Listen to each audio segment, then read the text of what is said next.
হাঁসের গোশত বা মাংস, বলতে পারেন আবেগ। এই হাঁসগুলো সব জীবিত ছিল, একদিন আগেও এভাবে সাঁতার কাটতো, আজকে প্রস্তুত হয়ে গেছে পাতিলে। অনেক দূর দূরান্ত থেকে মানুষজন খেতে আসে, তাই ওনারাও ওনাদের সাধ্য অনুযায়ী টেস্ট বা সুন্দর ঘ্রাণ বা সুন্দর কালার দিয়ে এটাকে রান্না করে থাকে। আমি বলছি পূর্বাচল নীলা মার্কেটের কথা।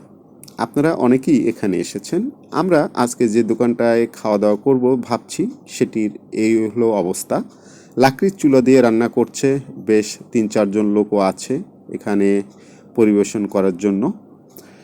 আমরা মোটামুটি হাংরি, তাই বেশি একটা কথা বলবো না, আপনাদেরকে একটু দেখায় নিলাম খাওয়ার আগে।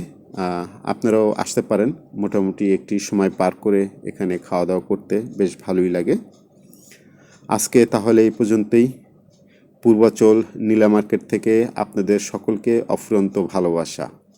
যেখানেই সময় সুযোগ পাবেন একটু ঘুরে আসবেন। আসসালামু আলাইকুম।